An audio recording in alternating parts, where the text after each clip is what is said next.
podcast with Andrea from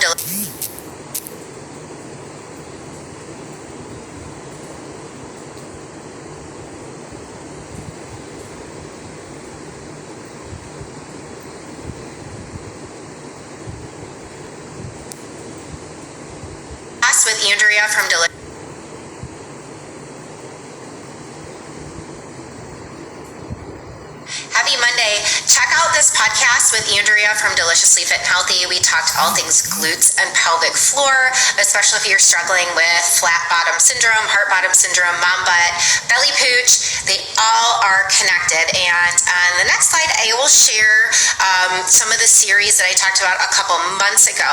But I'm going to leave a question box here too. What things related to this concept are you struggling with that I can try to simplify or perhaps explain in a different way for you?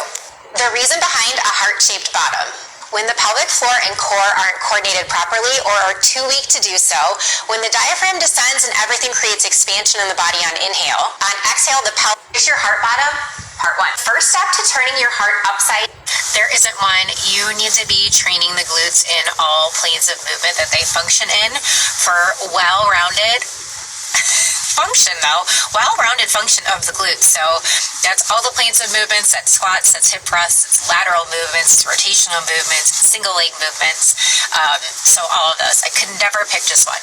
So specific to pelvic floor down training which is what we say when there's too much tension in some portion of the pelvic floor. But let's take the heart bottom thing where the hips are rotated back, so we've created tension in the back of the pelvic floor, and that's going to push pressure to the front of the pelvic floor as well as the belly.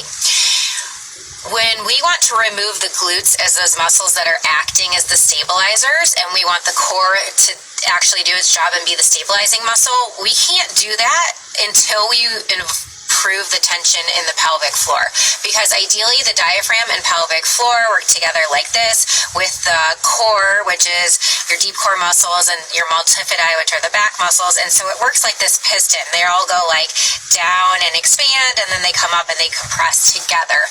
But we're not going to be able to get the core on board until we can release the tension in the back of the pelvic floor to then reintegrate the core in the right way.